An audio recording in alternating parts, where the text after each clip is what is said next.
Hi, this is Jeff Coburn with Disney at Play, and we are here for the first day of the Epcot Festival of the Arts. I'm standing in front of the new fountain. It is a brisk, cold but sunny day outside, and we wanted to check out everything happening here at Epcot. Let's take a moment to dissect this fountain and what's going on. First of all, the acrylic pieces are just gorgeous. They're clear. We'll come back later this evening to see what they look like with color. They're just vibrant and they look like it's day one, nearly 40 years ago when Epcot first opened. It's so beautiful. Underneath it, we've got a very different water feature than previous. The other one was kind of like random stones, rough stones that were kind of where the water was coming down. This is a much more symmetrical look, and you see the water running down into the pond below, and some LED lighting that's been installed, so the bottom of that fountain is going to look nice. And then take a look at the seating area that surrounds it.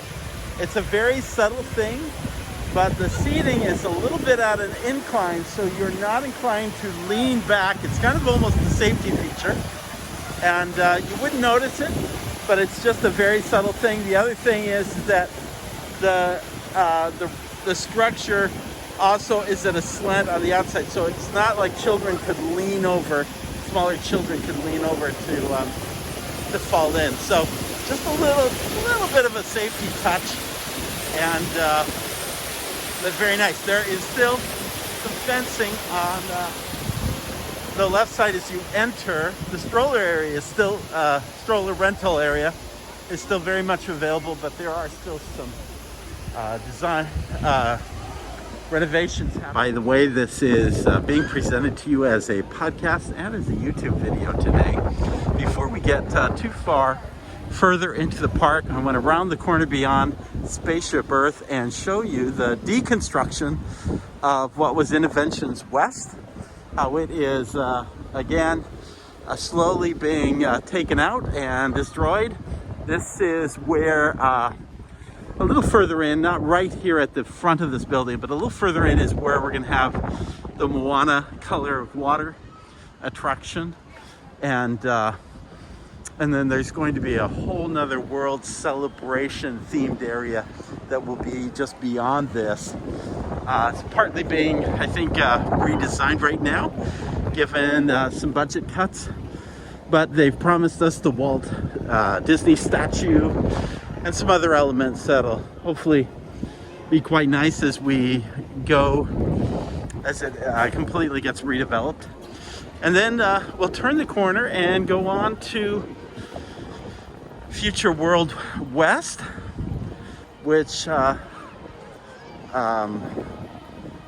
is where we find the land and the seas and journey to imagination. So let's move further on into the park. Here is our first little Festival of the Art activity. It's a paint by number mural that got started. Good start today. And you'll see that in addition to, they've finished it out for the day. You see there's some sanitizer stations, and then they assign you a number between 1 and 8. You see the different colored numbers or paint splashes on the bottom. And you go to that section and you paint. What they've done is they've taken they've roped off the sections that they painted today, and then they're going to do every other section. So it'll be odd one day and even one day as they go through and painting it until they get it completed. So very nice and a very socially distanced activity. Here's another very subtle thing. You see these figment ears and wings on the board, and it's an invitation for people to stand and get a photo with some rings and horns.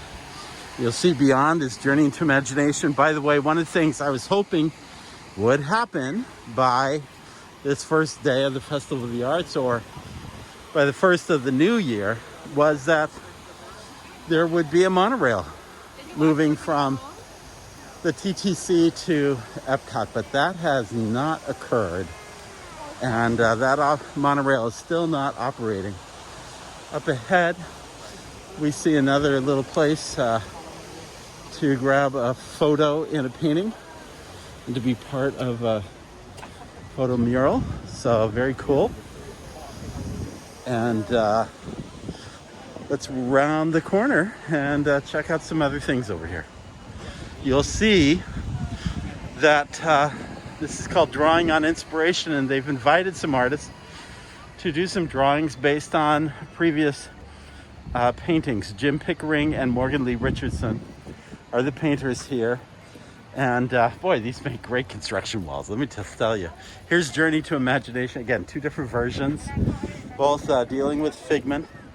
World of Motion. Do you remember the Sea Dragon when they're in the ship? And then the other one kind of focuses kind of on wheels and circular items. Very cool. Very clever. The Living Seas. Again, two very different interpretations. I love the color in both, but especially in Morgan Richardson's. Universe of Energy, again, very unique styles, both focusing on the dinosaur portion. This one with Horizons, you remember the land, the sea, and space, and they're really, particularly in Pickering's, he's focused on space, which ties into Mission Space. This one's a little bit more of a riddle. The land, Pickering's, is just beautiful image of a deer and a bear, and I guess it's a bear down there. I don't know what's down there, but don't know how it applies to the land. Kind of prefer Richardson's a little, which really focuses on the pavilion and the balloons in the pavilion, and the mural. You see at the bottom, it's tied into the mural of that pavilion. And then finally, Spaceship Earth, again, in two very different renditions, and it's a real nice touch, especially given that we've got a lot of construction walls to fill. This provides a really nice little touch during this period of time. Over here is another photo space celebrating the Festival of the Arts with Figment, and then over here on these construction walls, you see some butterflies. Again, you can stand up against the wall and get your photo taken. Here's the Figment celebration. It's almost like a two-sided photo op area. You can get photos on this side, and then over on the other side, get some additional photos. As you, the wall, usually they don't have a tall wall here because you want to take advantage of Spaceship Earth, but because there's construction walls, it's kind of tried to hide the construction wall element with a more artistic wall in front, while still providing the top of Spaceship Earth in the back. So you could see, again, little artistic touches for the Festival of the Arts. Usually you don't see the market tents until you get to World Showcase, but they've actually lined these up here in Future World, kind of between, not far from Test Track. I love this Alice in Wonderland with all the different characters in it. What a great painting. And he does a lot of Disney characters. He does some wonderful Snow White images that are in here. A great one on Jungle Book over there. Some really great talent. And then this festival market looks like it hasn't opened or is closing for the day. Over here, we see the Wyland Galleries, which they've had operations at both Boardwalk and the Polynesian Resort, but I believe both of those operations have been closed since the beginning of the pandemic. They have an artistic station, including some surfboard. Oh, I love these. These are just beautiful renditions of the sea.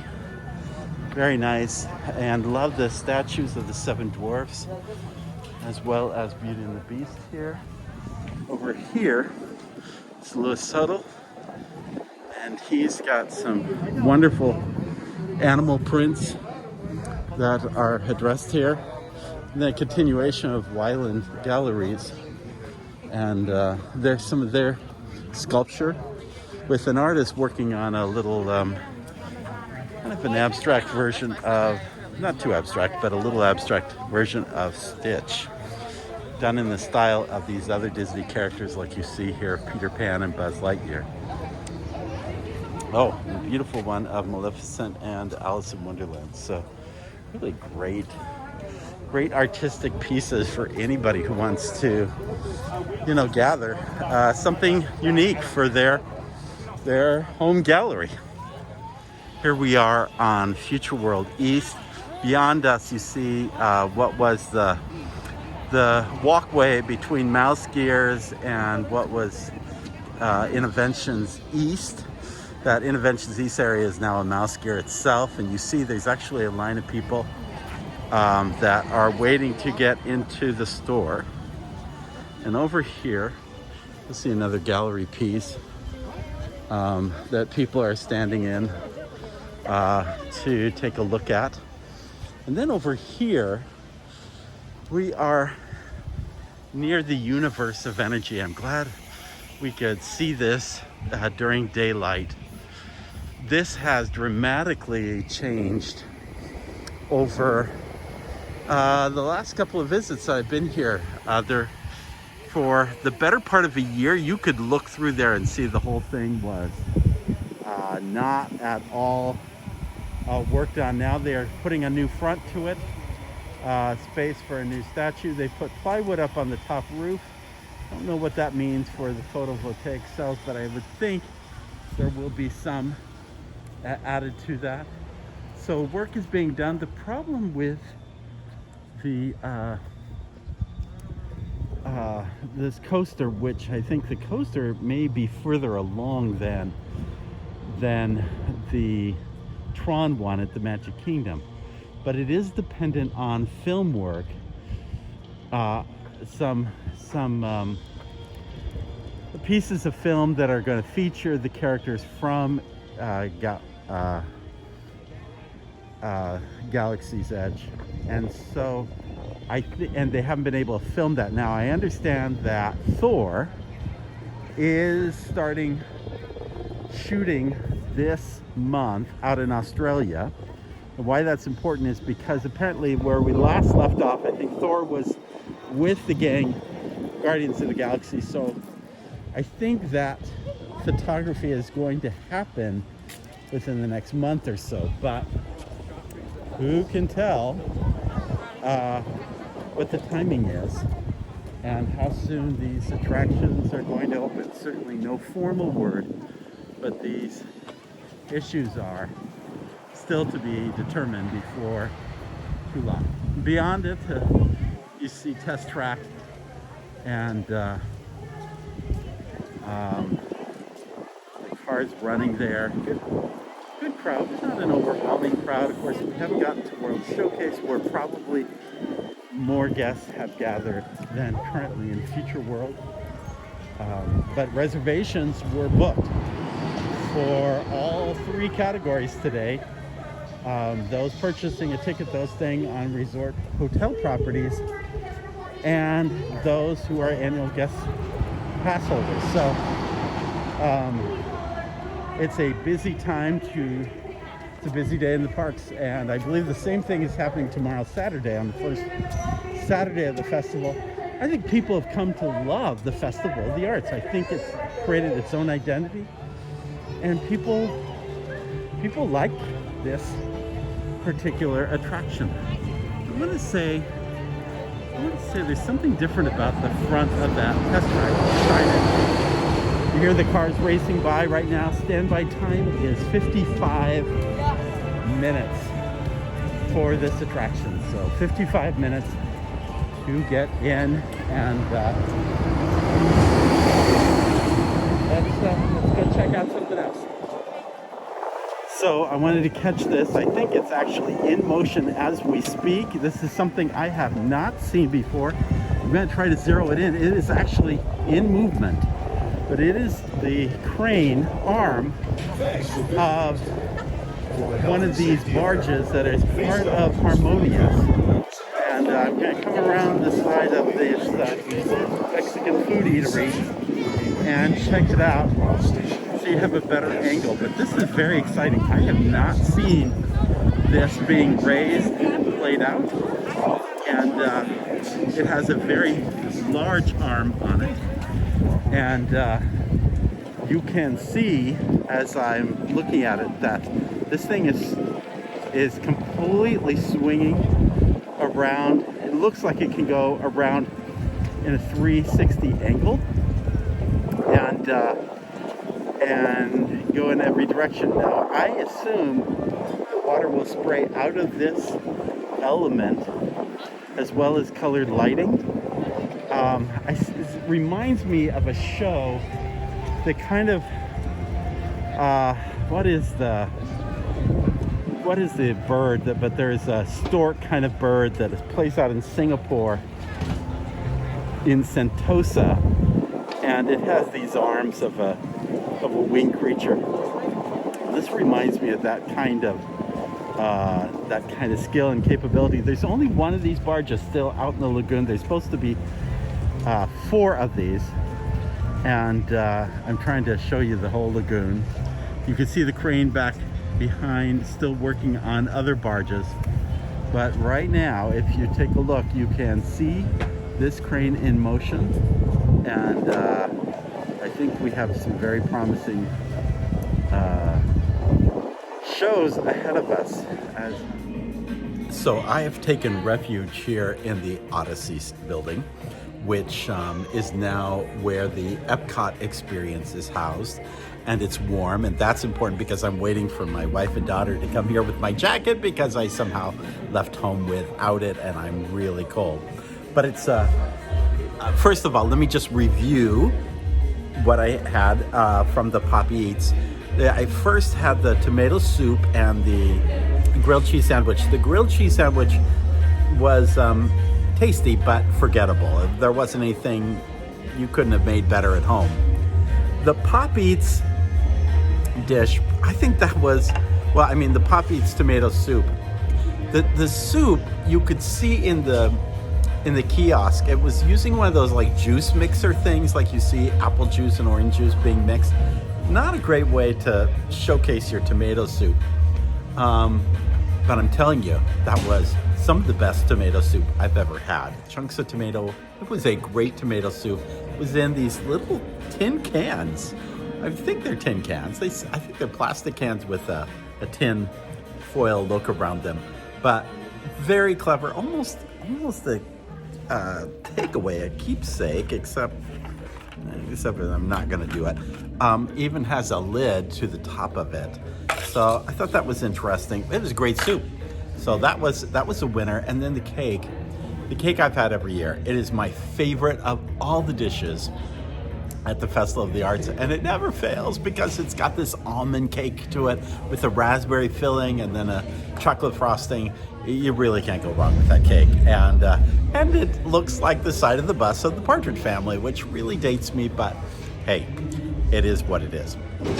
Any rate, all right, I've put my mask on, and we're here at the windows of the Odyssey overlooking World Showcase and this small lagoon right here. Imagination in the distance. I love this little corner. Well, I have a lot of memories of this restaurant because I remember eating a very standard type lunch here when the first trip we ever made to Epcot. And if you remember, all of this used to be slanted downward, and it was kind of more of a theater area. In fact, in front of me, you'll see a space, and it's been closed off, but that was actually a stage where Mickey and the gang would come out in rainbow style costumes and perform as part of it. And the reason that triggered my memory is because I see the World Celebration Pavilion that was originally designed, which is apparently on the chopping block, a gathering place for for doing groups, but honestly, Odyssey has been that place to do groups for many, many years. And but it had problems. It only holds about 250 people. I've done groups. I've had business groups here before. It only does about 250 people, so it's a little limited in size compared to what they had it planned for that pavilion.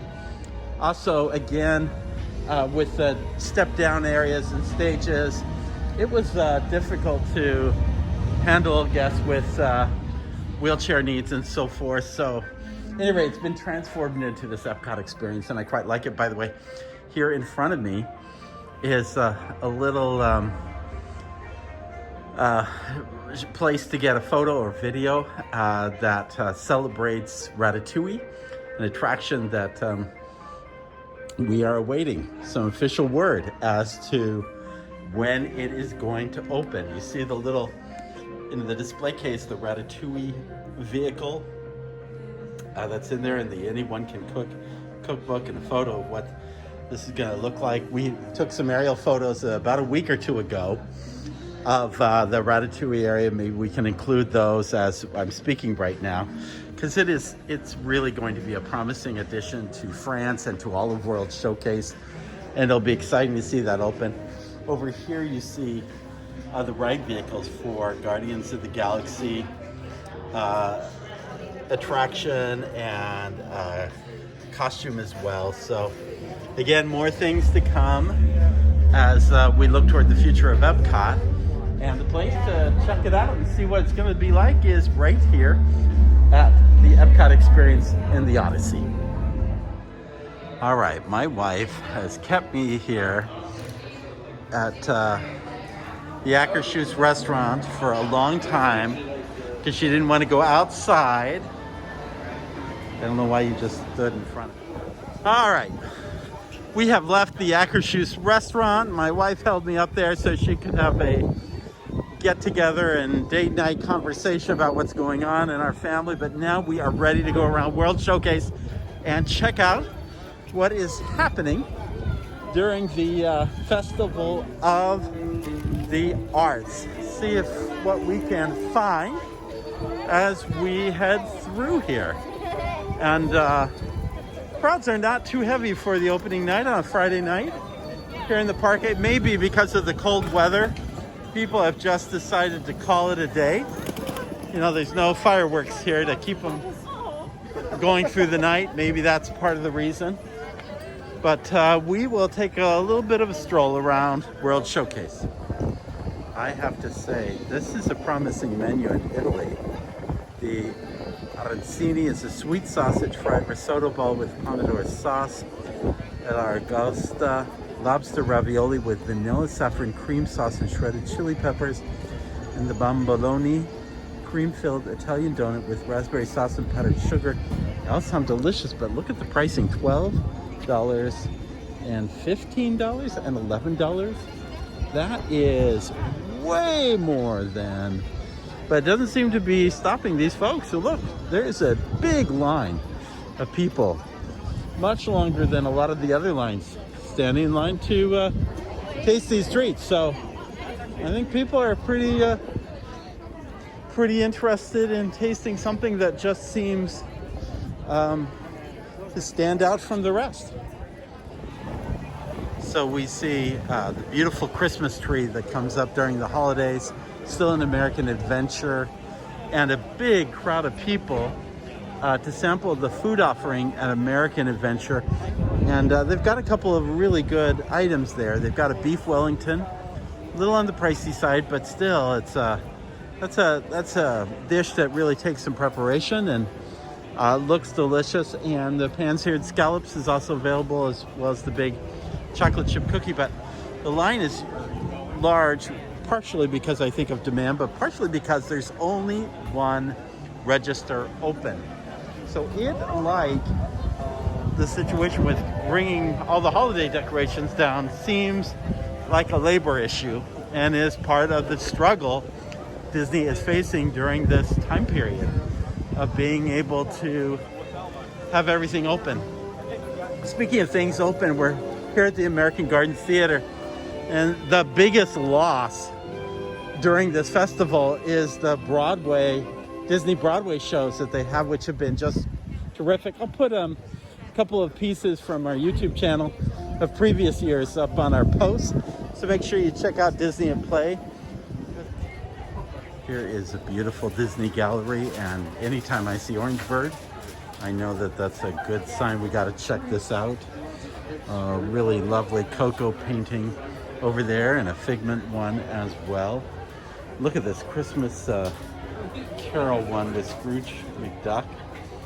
And, oh, a great one of the Haunted Mansion and the Grim Grinning Ghost. So this is a nice little gallery, and some Star Wars stuff as well. Just an assortment of artists on display. And I really like a lot of the pieces that are in this little Disney portfolio here. There's another one across the way that's part of Wonderland, Wonderground Gallery. And then over here, we have Meet the Artist experience. Folks are making purchases here of some art pieces. And then Vibrante y Vivido is one, I believe, celebrating Latin America, and it's got a chilled seafood cocktail of blue corn pupusa, which is stuffed with cheese and topped with shredded pork,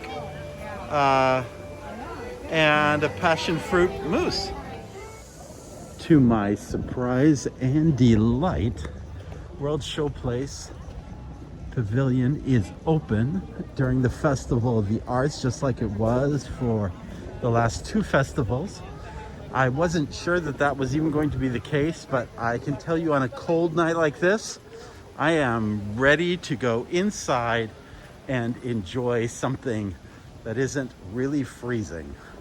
So let's go check out what's going on. We see right as we enter in, there's a couple of displays. Oh, I love this. Dave Avancino does this very 3D version of Disney images. So it's a really nice 3D kind of look and effect. You see a Haunted Mansion, a Pirates of the Caribbean, even a simple Bambi in the forest. That is really, wow, that is cool. That is really cool. Oh, and look at this Sleeping Beauty. Oh, and look at this. Oh, this is where you can get the custom ticket book wood plaques. I gotta remind my wife about that. That would be a cool one to get. And I think that's a Wonderland gallery over there. And then moving into, there's Larry Dotson's paintings over there. And then we get a couple of key places plus a festival stage. Remy's Ratatouille and Charcuterie is available here at this first pavilion space. So for those needing a little ratatouille when the attraction hasn't opened up, this is where you go and get it. Over here we have a prime steak tartare and a beet tartare and a pistachio cake, and I've heard great things about the pistachio cake, so I may just check that out before we're done. A lot of color being used. Don't know what the entertainment offering is. My guess is that Carol from the UK is part of that experience. There's the piano, so my guess is correct. More galleries in the back, so this is a really big offering for Festival of the Arts. I have to say, more showcasing of art than I have ever seen gathered together in a pavilion. And actually this is, so there's really only two places to go get food and beverage. This is really handling your art purchases that is being made. And there are some really, man, if you love Disney art, Noah Fine Art, I love this of Walt and Mickey in front of the Carthay Circle Theater. Can't say no to that. That is a fantastic image. Here's a whole bunch of, I love the Disney characters in Times Square. That's a really cool little kind of concept. And some really, again, showcasing of artists that I don't normally see showcased at the Festival of the Arts. It seems like they've really done a good job of trying to bring a little bit more variety. This is the festival market corner, and I love this little art palette plate for the 5th year. Can you believe it's been 5 years for the Festival of Arts? It's got Figment. Figment is covering, I think Figment is the official host of the Festival of the Arts. And yeah, altogether, some very cool looking merchandise and a very nice little presentation and a good place to get warm on a cool evening here at Epcot. So for something completely different, the Yorkshire Fish and Chips place is now serving meat and mushroom pies. Steak and mushroom pie, I think, is what they called it. So with chips, they're French fries. So I am excited to try this new entree and see how it tastes. We'll see. Bon appetit. All right, I spoke incorrectly. That wasn't a steak and mushroom pie. That was a chicken and mushroom pie, but it was delicious, very hot, very warm, which explains the crowd outside, because I think a lot of people were waiting for them to come back from the kitchen with the pies. Notwithstanding, what a nice something different from the place that does fish and chips all the time. So know that that is a choice that may even live on past the Festival of the Arts. So make sure you check that out next time you're there. And make sure you look, if you want the malt vinegar for your fries, make sure you look for it in the daytime, because it's pretty hard to find at nighttime. With that said and done, let's move on. All right, here we go. We're really lousy at this video thing because we didn't take a photo of it before we ate it. But clearly we must have liked something because we ate it. Now the good news is that we're just enjoying it in the warmth of World Showplace. But Madison, tell us what it is we just ate. Well, for one thing, I did not see one pistachio on this cake. Yeah, the green stuff was the pistachio cake. The green stuff may actually be the pistachio. Yeah. Which was actually good. I think out of all the parts of this cake, I definitely like the little pistachio pieces better. Okay, what else? Read the whole thing. On this plate, there is also cherry mousse and... Oh, that's what that was, a cherry mousse. And Morello cherries. Did you guys... I didn't have the cherry. Did you guys have the cherry? Mm-hmm. How was it? It was delicious. It was cherry. Okay, so was this a good dish? It was unique. I'm with her. It was unique, but I wouldn't eat it the second time. It was okay. It was fun to share. 2 out of 3 stars. Yeah.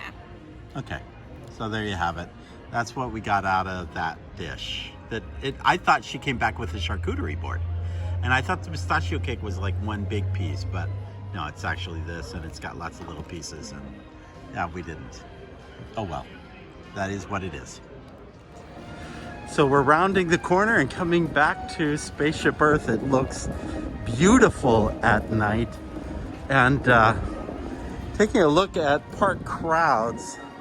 Now there was a blogger recently that spoke of his Disney moved from 35 to 40%. Well, I've been to 3 parks this week, and I can't say that that is the case. I can't see that that has occurred. When you think about all that's under construction, it's not even open at Epcot. They haven't even begun to really create the kind of capacity that we talk about for theme parks. It's just not quite there. But there are people emptying out, but this is not the kind of crowds you would see after a fireworks at the end of the night. What you do see are little touches, little pieces of progress that show you that, hey, you know, there's a big, beautiful tomorrow. And the best evidence of that is these beautiful fountains as we round the corner. And I don't know if you've seen how the LED lights are just really affecting the water at the base of the fountain. It's such a nice touch. And really, it is just a welcome sight to see this new fountain, and of course, up against Spaceship Earth. So we have a really lovely setting to end our video and podcast for today as we celebrate the first day of the Epcot Festival of the Arts. Thank you for joining us. We appreciate you being with us. Hey, if you have a chance, check out our Patreon page and look at the real value you get by joining our little group. You help sponsor what we're doing here and what we're involved with. The first 3 months is going to a great charity helping people who are down and out during this COVID time of year. So if you get a chance, check out our Patreon page. Check out our YouTube page, J. Jeff Kober. Be sure to visit our post, disney@play.com, as well as our best in business practices at Disney, disney@work.com. Be sure to check all of that out and join us as we continue these videos and podcasts. In the words of Sinbad's storybook voyage, always remember, follow the compass of your heart. Have a great evening. We'll see you real soon.